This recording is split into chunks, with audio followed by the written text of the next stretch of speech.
Apa kabar Bapak Ibu guru hebat?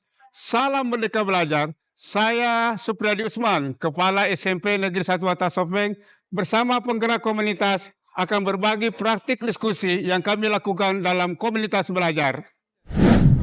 Cafe Break Spensa terbentuk 15 Desember 2021. Pertemuan dilakukan setiap Jumat pukul 8 sampai 9 pagi. Kami menjalankan nilai-nilai yang telah disepakati dalam komunitas. Komunitas terbagi dalam kelompok-kelompok kecil guru mata pelajaran. Berikut tahapan diskusi yang kami lakukan dalam kelompok kecil guru bahasa. Selamat pagi ibu-ibu hebat. Selamat pagi, Pak. Terima kasih sudah hadir. Capaian literasi pada rapor pendidikan kita turun 2,23 khususnya pada teks fiksi, sehingga peningkatan kompetensi literasi harus menjadi fokus utama untuk dibenahi. Bagaimana dengan hasil asesmen literasi di kelas bahasa?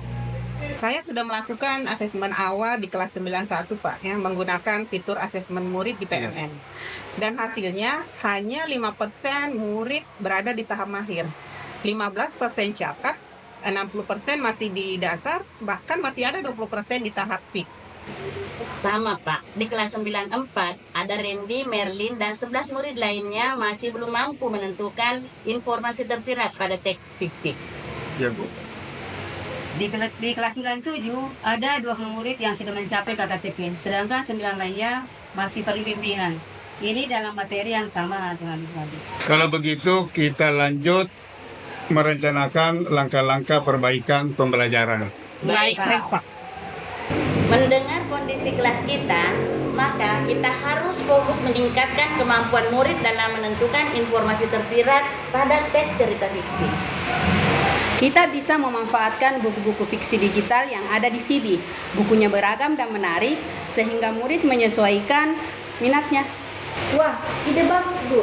Murid dapat juga membuat peta pikir digital secara kolaboratif di Canva. Kita kan bisa menggunakan Chromebook sekolah.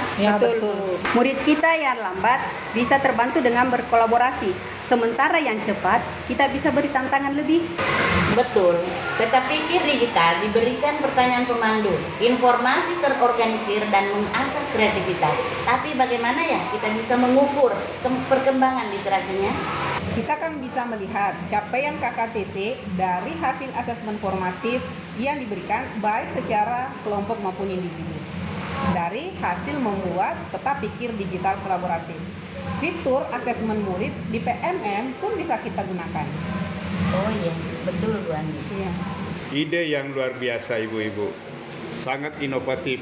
Silakan diimplementasikan dan saling mengobservasi ya. Baik Pak. Observasi dilakukan di kelas guru model supaya dapat saling memberi umpan balik. Murid memanfaatkan buku digital CB, kemudian berkolaborasi membuat peta pikir digital yang akan memandunya menemukan informasi tersirat dalam teks. Bagaimana dengan hasil observasinya? Murid sangat antusias, Pak, membaca bacaan di CB karena banyak sekali pilihan ceritanya. Mereka aktif mengidentifikasi informasi tersirat menggunakan peta pikir digital kolaboratif. Tampilannya menarik dan bisa berkolaborasi, meskipun masih ada 4 murid yang perlu bimbingan.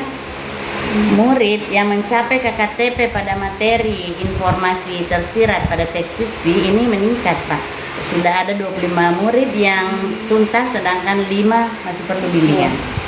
Luar biasa capaiannya. Strategi yang dilakukan mendapatkan dampak positif. Evaluasi hari ini menjadi bahan untuk refleksi pada siklus selanjutnya. Terima kasih. Sama-sama. Ya, jadi sebagai kesimpulan dari diskusi kita hari ini, penggunaan buku digital CB dan juga peta pikir digital kolaboratif dapat meningkatkan motivasi dan juga kemampuan murid dalam menentukan informasi tersirat dalam teks. Jadi minggu depan mari kita bagi praktik baik ini di kelompok mata pelajaran yang lain. Iya Bu. Mari optimalkan komunitas belajar dalam sekolah untuk meningkatkan kualitas pembelajaran. Salam dan bahagia. Lanjutkan Merdeka Belajar.